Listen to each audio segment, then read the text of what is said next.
నమస్తే, welcome to NXTG news. ఈనాటి వార్తా విశేషాలు. రాష్ట్ర మంత్రివర్గ సమావేశం ముగిసింది. సీఎం చంద్రబాబు అధ్యక్షతన జరిగిన కేబినెట్ భేటీలో పలు కీలక నిర్ణయాలు తీసుకున్నారు. ల్యాండ్ టైటిలింగ్ యాక్ట్ రద్దు బిల్లుకు మంత్రివర్గం ఆమోదం తెలిపింది. కొత్త ఇసుక విధానం, పౌర సరఫరాల శాఖ 2000 కోట్ల రుణానికి ప్రభుత్వం గ్యారంటీ తదితర అంశాలకు ఆమోద ముద్ర వేశారు. నూతన ఇసుక విధానంపై త్వరలో విధి విధానాలు రూపొందించనున్నారు. రైతుల నుంచి ధాన్యం కొనుగోలు నిమిత్తం NCDC నుంచి 3200 కోట్ల రుణానికి వ్యవసాయ సహకార కార్పొరేషన్లకు ప్రభుత్వ గ్యారంటీకి మంత్రివర్గం ఆమోదం తెలిపింది. ఈ నెల 22 నుంచి అసెంబ్లీ సమావేశాలు నిర్వహించాలని కేబినెట్ లో నిర్ణయం తీసుకున్నారు. టేబుల్ ఎజెండాగా మరికొన్ని అంశాలపైన చర్చించారు. అధికారంలోకి వచ్చి నెల రోజులు అయిన దృష్ట్యా పనితీరుపైన సమీక్ష నిర్వహించడం జరిగింది. ప్రజల నుంచి వస్తున్న అభిప్రాయాలపైన సమావేశంలో చర్చించారు.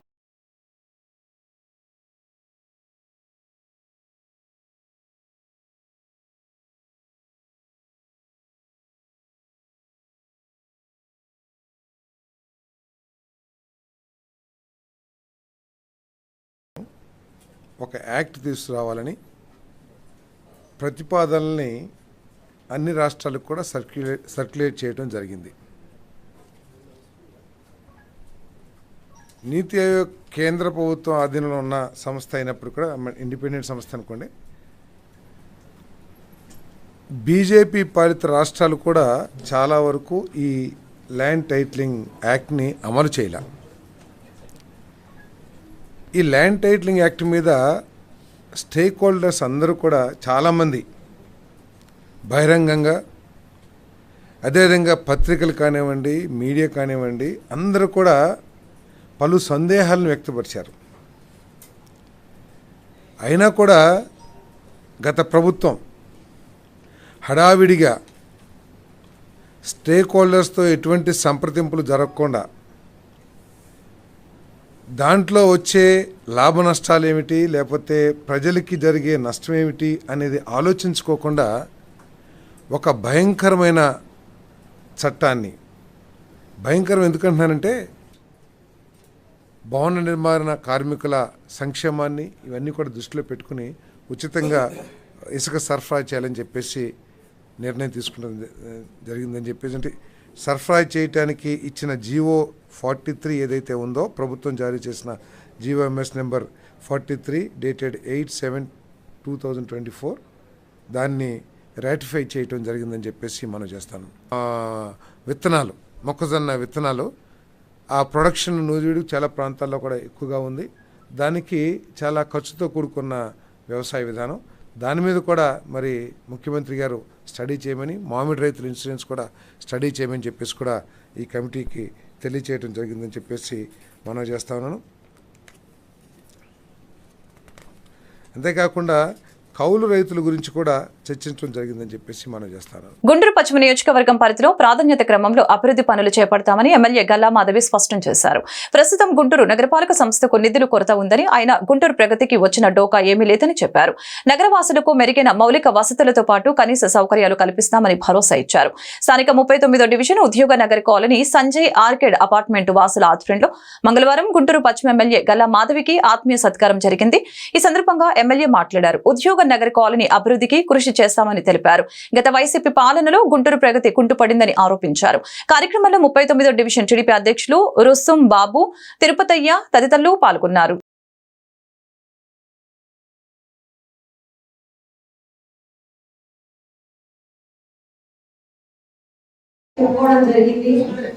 అలాగే ఇవాళ నారాయణ గారిని కలిసి ఇవే సమస్యలు, ప్రధాన సమస్యల్ని నారాయణ గారి దృష్టికి కూడా తీసుకెళ్లి ఆయన దగ్గర కూడా చర్చించి తమ నిర్ణయం తీసుకోవడం జరుగుతుంది. అయితే కంప్లీట్ కార్పొరేషన్ లో ఏమాత్రం నిధులు లేకపోవడం వల్ల, ప్రతి ఒక్క రూపాయి కూడా స్టేట్ కి డైవర్ట్ అయిపోవడం వల్ల ఏ ఒక్క పని జరగని పరిస్థితి ఈ రోజు నెలకొంది. అలాగే కాంట్రాక్టర్లు అందరూ కూడా వాళ్ళ బిల్స్ సరిగ్గా, అంటే పాత బిల్స్ అన్ని కూడా సరిగ్గా వాళ్ళకి అందక కొంతమందికి మాత్రమే వాటిని అందించి ఎంతో మందికి ఆపిన పరిస్థితులు కనబడడం వల్ల ఈరోజు ప్యాచ్ వర్కులు కూడా వాళ్ళ ముందుకు రాకపోవడం జరుగుతుంది. బతిమలాడుకుని ప్యాచ్ వర్కుల వరకు 2 నెలలు ప్యాచ్ వర్కులు చేసి కాస్త యాక్సిడెంట్ నివారించాలి అని చెప్పి ప్రాధాయపడి వాళ్ళని అడిగి 2-3 ప్రాంతాల్లో ఒప్పించి వేయించడం జరుగుతూ ఉంది. ఆ పనులు జరుగుతాయి. ఇక మన ఏరియా వైపు వస్తే రోడ్లు, drains, park issues, street light issues ఇలా చాలా ఉన్నాయి. వాటన్నిటికి కూడా 1 by 1 వస్తాము. ఈ రోజు మనం అన్ని కుప్పేసుకుని ముందు కూర్చున్నా కూడా ఏ పని జరగని పరిస్థితి అవుతుంది. అన్నిటికీ కూడా ముఖ్య ప్రధానంగా డబ్బులు కావాలి, వాటికి శాంక్షన్లు కావాలి. వాటి వల్లనే పైన నుంచి అన్ని చోట్ల నుంచి కూడా మనకి ముందుకు జరగని పరిస్థితి కనబడుతుంది. అయితే ముఖ్యంగా ఎక్కువ ఖర్చు లేని పనుల మీద దృష్టి పెడుతూ, డ్రైన్ల మీద, చెత్త మీద, వీటి మీద దృష్టి పెడుతూ ముందుకెళ్తున్న పరిస్థితి ఉంది. ప్రతి ఒక్క అంశం కూడా మనం 1 by 1 మనం తీర్చుకుంటూ వద్దాము. యావత్ యంత్రాంగాన్ని మార్చే పరిస్థితి ఉంది. అలాగే మనకి అధికారుల దృష్టికి తీసుకువెళ్ళి సమస్యల నుంచి ఒక ఫండ్ కూడా తెప్పించుకుని మనం ప్రయారిటీ వైజ్ ప్రతి ఒక్క సమస్యని తీర్చుకున్నాము. దానికి నేను ఉన్నాను, అదే పనిలో ఉన్నాను అని మీ అందరికి చెప్తున్నాను. అయితే ఇలా మనం అందరం కలుసుకున్నప్పుడు ఖచ్చితంగా సమస్యల గురించే మాట్లాడుకోవాలి, సమస్యలు పరిష్కార దిశగా మాట్లాడుకోవాలి. దానికి మనం ఘర్షణ పడాల్సిన అవసరము లేదంటే పరస్పర వివాదాలకు వెళ్ళాల్సిన అవసరం అయితే ఏమాత్రం లేదు. ఒక అంశం మీద ఒక అభిప్రాయానికి వచ్చి అది ఎలా నివారించుకోవాలి అనే ఒక పద్ధతిలో అధికారులను కానీ నాయకులను కానీ సంప్రదించినప్పుడు దానికి నిజమైన పరిష్కారం అవుతుంది తప్ప మీరేం చేశారు నేనేం చేశారు. జిల్లాలో విద్యారంగ సమస్యలపై కలెక్టర్ నాగలక్ష్మి ప్రత్యేక దృష్టి పెట్టారు. ఇప్పటికే అనేక స్కూల్స్, హాస్టల్స్ ని సందర్శించగా తాజాగా తాడికొండలోని గురుకుల పాఠశాలను కలెక్టర్ తనిఖీ చేశారు. తరగతి గదిలో మౌలిక సదుపాయాలు, పారిశుద్ధ్యం, విద్యాబోధన గురించి ఆరా తీశారు. విద్యార్థులతో పాఠాలు చెప్పించి వారి నైపుణ్యాన్ని అంచనా వేశారు. పేద విద్యార్థులకు నాణ్యమైన విద్యను అందించేందుకు విద్యాశాఖ అధికారులు, ఉపాధ్యాయులు కృషి చేయాలని కలెక్టర్ ఆదేశించారు. సమిష్టి కృషితో విద్యా ప్రమాణాలు పెంచి ఫలితాల విషయంలో జిల్లాను అగ్రస్థానంలో నిలపాలని నాగలక్ష్మి సూచించారు.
గుంటూరు తూర్పు ఎమ్మెల్యే మహమ్మద్ నసీర్ నగరంలో విస్తృతంగా పర్యటించారు.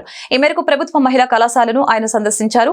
కళాశాలల మౌలిక సదుపాయాల గురించి అడిగి తెలుసుకున్నారు. నాణ్యమైన విద్యా బోధనకు అవసరమైన సౌకర్యాలు కల్పిస్తామని ఎమ్మెల్యే చెప్పారు. అదేవిధంగా ఆర్టీసీ బస్టాండ్లో నూతనంగా ప్రవేశపెట్టిన ఎలక్ట్రికల్ బస్ ని ఎమ్మెల్యే ముఖ్య అతిథిగా హాజరై ప్రారంభించారు.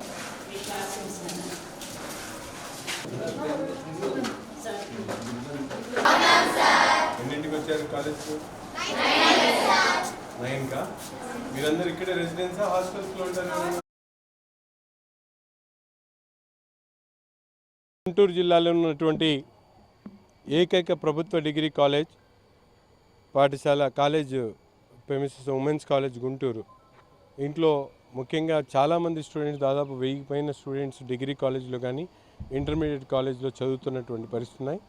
బేసిక్గా ఇక్కడ అవసరమైనటువంటి డెవలప్మెంట్ యాక్టివిటీస్ కోసం గత 5 సంవత్సరాల నుంచి ప్రభుత్వం నుండి ఎటువంటి నిధులు రాక ఏదైనా ప్రారంభించినటువంటి పనులను, అంటే నాడు నేడు ద్వారా ప్రారంభించినటువంటి టాయిలెట్స్ ఏదైతే పనులు ఉన్నాయో అవి కూడా అసంపూర్తిగా ఉండటం, దీన్ని గమనించి రాబోయేటువంటి రోజులు తప్పకుండా ప్రభుత్వ దృష్టికి ఈ విషయాలన్నీ తీసుకొని వెళ్ళి ఈ ప్రభుత్వ కాలేజ్ ఏదైతే మహిళల కోసం, విద్యార్థుల కోసం ఏర్పాటు చేసినటువంటి కాలేజ్ మరింత అభివృద్ధి చెందాల్సినటువంటి అవసరంపై ఎడ్యుకేషనల్ మినిస్టర్గా ఉన్నటువంటి నారా లోకేష్ గారికి వీటి విషయాలన్నీ తెలియజేయడం, తద్వారా ఫండ్స్ని తీసుకొని వచ్చి ఈ కాలేజీని పూర్తిగా అభివృద్ధి చేయాలనే ఆలోచనతో ఈరోజు ఇక్కడ పరిశీలించడం జరిగింది.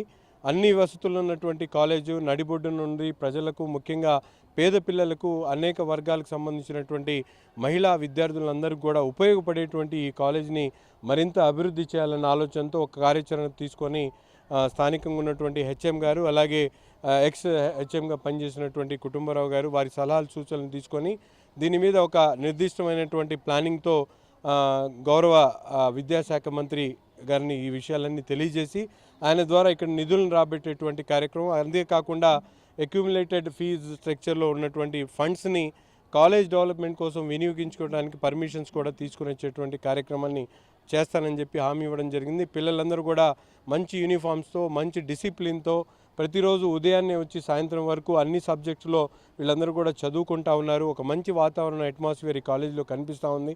అందుకని సిఎస్ఆర్ రెస్పాన్సిబిలిటీ కింద ఎవరైతే ఉత్సాహవంతులైనటువంటి వ్యాపారస్తులు ఉన్నారో వాళ్ళు కూడా ఈ కాలేజ్కి తగినటువంటి సహాయ సహకారాలు అందించాలని చెప్పి ఈ సందర్భంగా ప్రతి ఒక్కరు కూడా విజ్ఞప్తి చేస్తూ కాలేజీకి అవసరమైనటువంటి ప్రతి ఒక్క కార్యక్రమాన్ని శాసనసభ్యుడిగా త్వరలోనే తీసుకొని ప్రభుత్వ దృష్టికి తీసుకొని ఈ సమస్యలన్నీ పరిష్కరిస్తారని చెప్పి హామీ ఇస్తా ఉన్నారు. 5 ఏళ్లలో వైసీపీ నేతలు భారీ భూదోపిడికి పాల్పడ్డారని మంత్రి రాంప్రసాద్ రెడ్డి తెలిపారు. వీటిలో కీలక పాత్ర నాటి మంత్రులు, ఎమ్మెల్యేలదేనని ఆరోపించారు. అమరావతిలో నిర్వహించిన మీడియా సమావేశంలో మంత్రి మాట్లాడారు. చిత్తూరు జిల్లాలో మాజీ మంత్రి పెద్దిరెడ్డి రామచంద్రారెడ్డి, ఎంపీ మిథున్ రెడ్డి 3000 ఎకరాలు దోచుకున్నారని తెలిపారు. టీడీపీ ముఠాల భూముల్ని పెద్దిరెడ్డి కుటుంబం వదల్లేదని ఆరోపించారు. కుటుంబానికి సంబంధించిన వాళ్ళు తిరుపతిలో, అలాగే చంద్రగిరి ప్రాంతంలో మఠాలకు సంబంధించిన భూములు అయితేనే, దేవస్థానాలకు సంబంధించిన భూములు ఆక్యుపై చేయడం జరిగింది. ఇప్పుడు లీగల్గా మా రెవెన్యూ టీమ్స్ అయితేనేం, టాస్క్ ఫోర్స్ వాళ్ళు పనిచేస్తున్నారు. అతి త్వరలోనే ఎక్కడెక్కడ భూములు రికార్డులు మార్చుకొని వాళ్ళ ఆధీనంలో ఉన్నాయో అవన్నీ ప్రభుత్వ పరం చేసేదానికి మేము సిద్ధంగా ఉన్నాం. అతి త్వరలోనే సమగ్ర విచారణ తర్వాత నిజంగా ఎవరైతే దోషులైతే తేలుతారో వాళ్ళనైతే చట్టపరంగా శిక్షించేదానికి మా ప్రభుత్వం సిద్ధంగా ఉంది. అలాగే దీనికి కారకులైన ఆనాటి ఉద్యోగస్తులు ఎవరైతే ఉన్నారో వాళ్ళందరినీ కూడా మేము జ్యుడిషియరీకి తీసుకొని పోతాం. ముఖ్యంగా మైన్స్ విషయానికి వస్తే 5 సంవత్సరాల్లో రాష్ట్ర ప్రభుత్వంలో మైన్స్కి సంబంధించిన అధికారులు పెద్ద తలకాయలు ఎవరైతే ఉన్నారో వాళ్ళ మీద విచారణ జరుగుతూ ఉంది. దానిలో ముఖ్యంగా ఏపీఎండిసికి సంబంధించిన మధుసూదన్ రెడ్డి, అలాగే వెంకట్రెడ్డి, వీళ్ళిద్దరూ గ్రూప్ 1 ఆఫీసర్లు, ఐఏఎస్ ర్యాంకు, ఐఆర్ఎస్ ర్యాంకు వాళ్ళే కాబట్టి వాళ్ళను చట్ట పరిధిలోకి తీసుకొని వస్తాం. వాళ్ళ పరిధిలో ఆ రోజు వాళ్ళు ఇచ్చిన పర్మిషన్లు అయితేనేం, వాళ్ళు చేసిన తప్పిదాలు ఏవైతే ఉన్నాయో అవి గనుల శాఖలో అయితేనేం, ఇసుకలో అయితేనేం అక్రమాలు జరిగాయో అవన్నీ మేము లీగల్ గా ముందుకెళ్తాం. ఎన్నికల హామీ మేరకు ఎన్డీఏ కూటమి ప్రభుత్వం పెట్టుబడి సాయం కింద రైతులకి 20,000 రూపాయలని ఇవ్వాలని ఏపీ రైతు సంఘం, కౌలు రైతు సంఘం, వ్యవసాయ కార్మిక సంఘం డిమాండ్ చేసింది. అలాగే పంటల బీమా పరిహారం సకాలంలో చెల్లించాలని విజ్ఞప్తి చేసింది. కౌలు రైతులకు గుర్తింపు కార్డులు ఇవ్వాలని సూచించింది. మంగళవారం గుంటూరు బ్రాడీపేటలోని సిపిఎం జిల్లా కార్యాలయంలో ఏర్పాటు చేసిన మీడియా సమావేశంలో రైతు సంఘాల నాయకులు కంచుమాటి అజయ్ కుమార్ మాట్లాడారు. రాష్ట్ర రైతాంగం ఎదుర్కొంటున్న సమస్యల్ని పరిష్కరించాలని కోరుతూ జూలై 18, 19 తేదీలలో రాష్ట్ర వ్యాప్తంగా ఉన్న గ్రామ సచివాలయాలలో, రైతు భరోసా కేంద్రాలలో వినతి పత్రాలు ఇవ్వనున్నట్లు తెలిపారు. రైతు రుణ విమోచన చట్టం ఏపీలో అమలు చేయాలని డిమాండ్ చేశారు. అదేవిధంగా ఉపాధి హామీ పథకం పెండింగ్ బిల్లుల్ని చెల్లించాలని తెలిపారు. ఈ సమావేశంలో ఈమని అప్పారావు, బైరగాని శ్రీనివాసరావు పాల్గొన్నారు. రైతు సంఘం, కౌలు రైతు సంఘం, వ్యవసాయ కార్మిక సంఘం రాష్ట్ర కమిటీల పిలుపుల మేరకు ఈ నెల 18, 19 తేదీలో వివిధ సమస్యలపై సచివాలయం, ఆర్బీకే కేంద్రాల్లో వినతి పత్రాలు అని చెప్పేసి 3 సంఘాల రాష్ట్ర కమిటీలు పిలుపు ఇవ్వడం జరిగింది. ఈ యొక్క పిలుపులో ప్రధానంగా పెట్టుబడికి అవసరమైన 20,000 రూపాయలు రైతుకి ఇస్తామని చెప్పేసి ఈ రోజున మన చంద్రబాబు ప్రకటనలో ఉంది. దానికోసం అన్నదాత సుఖీభావ పేరుతోటి మీరు ఇస్తామని ప్రకటన చేశారు. ఇవాళ పెట్టుబడికి అవసరమని ఈ సమయంలో ఇస్తే ఉపయోగకరంగా ఉంటుంది. అందువల్ల 20,000 రూపాయలు వెంటనే ఇవ్వాలని చెప్పేసి, అదేవిధంగా మిచోంగ్ తుఫానుకి నష్టపోయిన రైతులకు, కౌలు రైతులకు నష్టపరిహారం ఇస్తామని చెప్పేసి గతంలో ప్రకటించడం జరిగింది. గత ప్రభుత్వం టైంలో రాకుండా ఎన్నికలు అయిపోయిన తర్వాత కొంతమేరకు ఇచ్చారు, కానీ అందరికీ అది అందలేదు. వాళ్ళు ఇచ్చిన లిస్టు ప్రకారం కూడా రైతులకు అందల.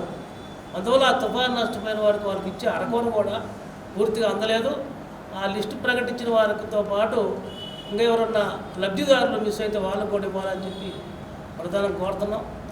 అదేవిధంగా ఇవాళ పొన్నూరు మండలంలోనే వెంకటకృష్ణాపురం గ్రామంలో ఒక రైతు విత్తనాలు వరి విత్తనాలు తెలంగాణకు తీసుకొస్తే ఇతను విత్తన వ్యాపారం చేస్తాడని చెప్పి అతను పట్టుకొని విజిలెన్స్ వాళ్ళు వచ్చి పట్టుకోవడం, అది కాదని చెప్పి తేలిన తర్వాత మళ్ళీ అధికార పార్టీ వాళ్ళు ఒత్తిడి మేరకు మళ్ళీ విజిలెన్స్ వాళ్ళు వ్యవసాయ అధికారులు వెళ్ళి ఇది విత్తన వ్యాపారం అని చెప్పేసి బిల్లులు లేవు అని చెప్పేసి బోగస్ అని చెప్పి చెప్పడంతో ఆ రైతు ఆత్మహత్యకు పాల్పడి హాస్పిటల్ పాలవడం జరిగింది. ఇవాళ దేశంలో రాష్ట్రంలో 50-60% మంది లూజ్ విత్తనాలు రైతులు వాడతారు. ఇవాళ కార్పొరేట్ సంస్థల విత్తనాలు విపరీతంగా రేటు పెరిగిపోయింది. దాంతోపాటు విత్తనాలు ఏమనంటే నష్టం జరిగితే నష్టపరిహారం ఇచ్చే పరిస్థితులు ఇవాళ కార్పొరేట్ సంస్థలు లేదు. అందుకని నమ్మకంగా ఉన్న లూజ్ విత్తనాలను ఇవాళ 50-60% విత్తనాలు తీసుకొచ్చి వేసుకుంటారు. ఆ గ్రామంలో కూడా ప్రతి సంవత్సరం వేసుకుంటారు. అది అందరూ తెలిసిన విషయం. కానీ అధికార పార్టీ వాళ్ళు కక్షపూరితో ఆ రైతుని ఆ విధంగా చేయడం అనేది చాలా దుర్మార్గం. ఇది ఒక రాజకీయ పార్టీగా చూడకూడదు. వ్యవసాయం సంబంధించి రైతు ఎవరైనా సమానంగా రైతులు, కౌలు రైతులు, వ్యవసాయ కార్మికుల సమస్యల మీద 18-19 తేదీల్లో సచివాలయాలు, రైతు భరోసా కేంద్రాల్లో అర్జీలు సామూహికంగా సమర్పించాలని చెప్పి 3 సంఘాలు నిర్ణయించినాయి. దీంట్లో భాగంగా ఈరోజు గుంటూరు జిల్లాలో కూడా అన్ని చోట్ల కూడా ఈ కార్యక్రమం జరగబోతూ ఉంది. ప్రధానంగా ఈరోజు రైతాంగ సమస్యలు ఉన్నాయి. ఖరీఫ్ సీజన్లో ఈరోజు రైతు భరోసా కేంద్రాల్లో సరైనటువంటి విత్తనాలు కానీ లభించట్లేదు. సబ్సిడీ విత్తనాలు చాలా అరకొరగా ఉన్నాయి, కొరతగా ఉంది. అలాగే కౌలు రైతులకైతే అసలు విత్తనాలు ఇచ్చే పరిస్థితే లేదని చెప్పి కౌలు రైతులు వాపోతూ ఉన్నారు. ఈరోజు కౌలు రైతుల పరిస్థితి జిల్లాలో చాలా దయనీయంగా ఉంది. గతంలో CCRC చట్టం ద్వారా భూ యజమాని అంగీకారంతో ఇచ్చేవాళ్ళు గుర్తింపు కార్డులు. కానీ ఈ ప్రభుత్వం వచ్చాక దాన్ని మారుస్తామని చెప్పారు, ఇంతవరకు మార్చలేదు. దానివల్ల ఏంటంటే ఈ సంవత్సరం కూడా అదే చట్టం కొనసాగటం వల్ల చాలామందికి ఈరోజు ఈ గుర్తింపు కార్డులు రావడం. దీనివల్ల ఏంటంటే ఈ రైతు భరోసా కేంద్రాల్లో ఎరువులు, పురుగు మందులు, విత్తనాలు తీసుకోవాలన్నా కూడా తీసుకోలేనటువంటి పరిస్థితి ఉంది. అలాగే ఈరోజు పెట్టుబడుల టైం. గత సంవత్సరం ఖరీఫ్ సీజన్లో తుఫాన్లు, కరువులు వచ్చి చాలా నష్టపోయారు రైతులు. మేము నష్టపరిహారం ఇస్తామని చెప్పి కూడా ప్రభుత్వం చెప్పింది గత ఖరీఫ్లో. గత డిసెంబర్లో పంట చేతికి వచ్చిన టైంలో కూడా, వరి పంట చేతికి వచ్చే టైంలో కూడా చాలా దెబ్బతిన్నాయి తుఫాను వల్ల.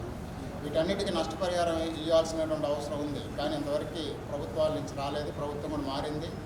కాబట్టి ఈ కొత్త ప్రభుత్వం వాటిని దృష్టిలో పెట్టుకొని పెట్టుబడుల టైంలో ఆ నష్టపరిహారాలు వెంటనే ఇవ్వాలని చెప్పి మేము కోరుతా ఉన్నాం. కౌలు రైతులు ఎక్కడైతే ఉన్నారో ఆ కౌలు రైతులకి నష్టపరిహారాలు ఇవ్వాలి. అలాగే అన్నదాత సుఖీభావం, ఇది పెట్టుబడుల టైం కాబట్టి ప్రభుత్వం ప్రకటించినట్లుగా 20,000 రూపాయలు రైతులకి, అలాగే వాస్తవ సాగుదారులైన కౌలు రైతులు ఈరోజు పెట్టుబడుల కోసం బయట కృష్ణా జిల్లా గుడివాడలోని శరత్ థియేటర్లో ఏర్పాటు చేసిన తేనీటి విందుకు స్థానిక ఎమ్మెల్యే వెనిగండ్ల రాము హాజరయ్యారు. మాజీ ఎమ్మెల్యే కొడాలి నాని పట్టణంలోని శరత్ థియేటర్ను ఆక్రమించుకొని గత 5 ఏళ్లుగా వైసీపీ కార్యాలయం ఏర్పాటు చేశారు. కూటమి ప్రభుత్వం రాగానే శరత్ టాకీస్ ను యాజమాన్యం స్వాధీనం చేసుకుంది. యాజమాన్యంలో ఒకరైన మున్సిపల్ మాజీ చైర్మన్ ఎలవర్తి శ్రీనివాసరావు ఆహ్వానం మేరకు ఎమ్మెల్యే, టీడీపీ నేతలు తేనీటి విందుకు హాజరయ్యారు.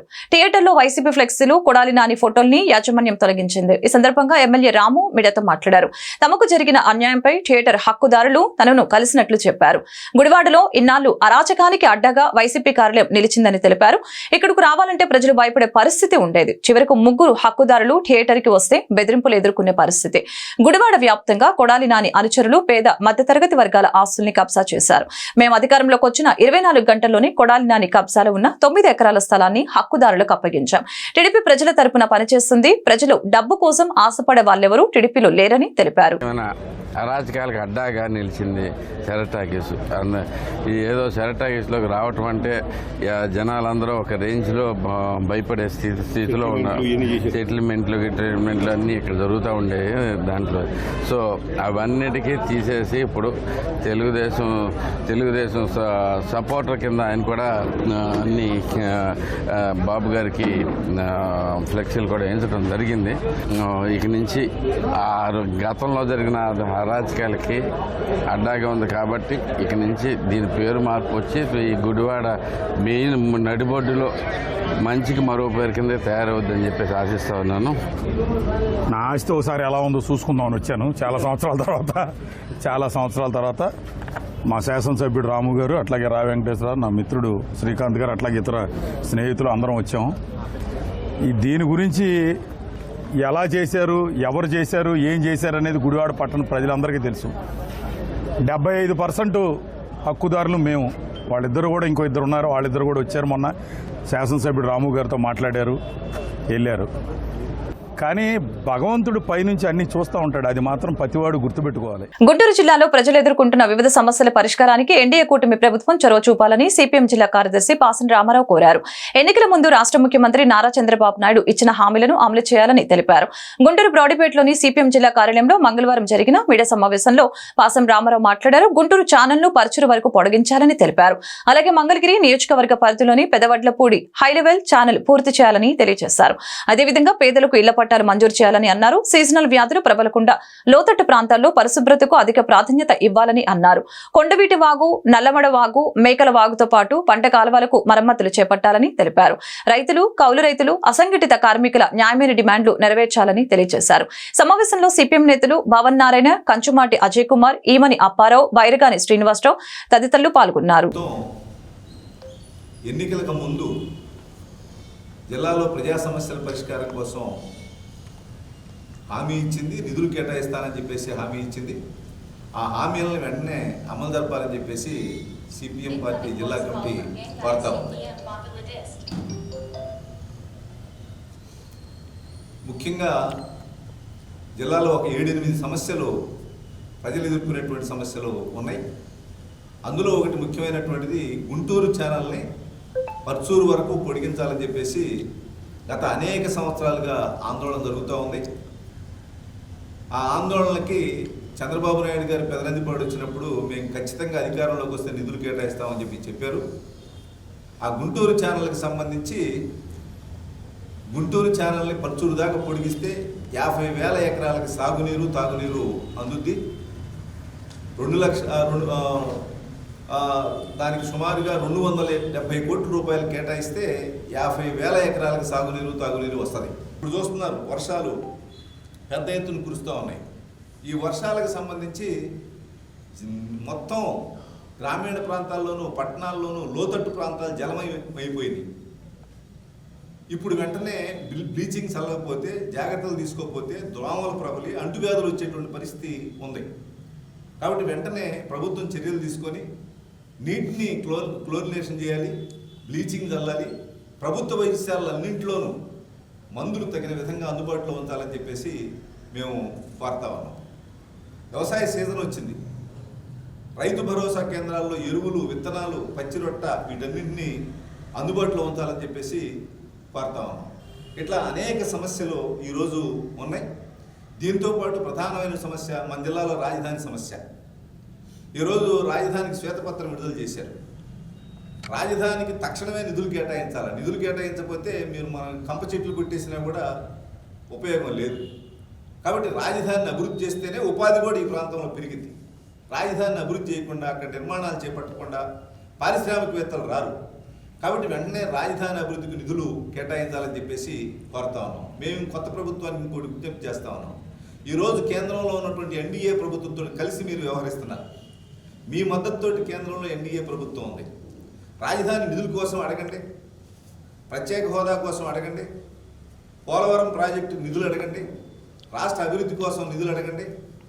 ఇవన్నీ అడగకుండా మౌనంగా ఉంటే పెద్ద ప్రయోజనం లేదు. కాబట్టి రాష్ట్ర ప్రభుత్వం ఇచ్చినటువంటి హామీలని ఖచ్చితంగా అమలు జరపాలని చెప్పేసి మేము కోరుతా ఉన్నాం. జిల్లా నుండి బదిలీ అయిన ఎస్పీ తుషార్కి పోలీసు అధికారులు, సిబ్బంది ఘన స్వాగతం పలికారు. ఈ మేరకు పోలీస్ పెరేడ్ గ్రౌండ్స్ లో మంగళవారం పెరేడ్ నిర్వహించారు. సిబ్బంది నుంచి ఎస్పీ గౌరవ వందనం స్వీకరించారు. అదేవిధంగా తుషార్ని ఘనంగా సత్కరించి అభినందించారు. సమిష్టి కృషితో జిల్లాలో శాంతి భద్రతల పరిరక్షణకు కృషి చేయడం జరిగిందని ఈ సందర్భంగా ఎస్పీ తుషార్ ఇతర పోలీసు అధికారులు తెలిపారు. బంగాళాఖాతంలో అల్పపీడనం ఏర్పడడంతో రాష్ట్ర వ్యాప్తంగా ఎడతెరిపి లేకుండా వర్షాలు కురుస్తున్నాయి. 2 రోజులుగా ముసురు వాతావరణం కొనసాగుతోంది. తాజాగా కృష్ణా, అనకాపల్లి, నంద్యాల, విజయనగరం, కర్నూలు, ఎన్టీఆర్, డాక్టర్ బిఆర్ అంబేద్కర్, కోనసీమ, విశాఖపట్నం తదితర జిల్లాల్లో తేలికపాటి నుంచి ఓ మోస్తారు వర్షాలు కురిశాయి. అత్యధికంగా కృష్ణా జిల్లా కృత్తివెన్నులో 65.75 మిల్లీమీటర్ల వర్షపాతం నమోదైంది. అదేవిధంగా గుంటూరు, విజయవాడలో రోజంతా వర్షం కురవడంతో రహదారులపై వరద నీరు నిలిచింది. పలు కాలనీలు జలమయమయ్యాయి. ఇదిలా ఉండగా ఈ నెల 19న పశ్చిమ మధ్య వాయువ్య బంగాళాఖాతంలో మరో అల్పపీడనం ఏర్పడే అవకాశం ఉంది. దీని ప్రభావంతో రాబోయే 5 రోజుల్లో రాష్ట్రంలో విస్తారంగా వర్షాలు కురుస్తాయని అమరావతి వాతావరణ కేంద్రం పేర్కొంది.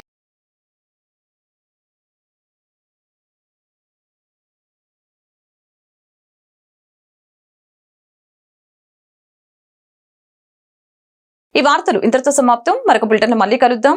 నమస్కారం.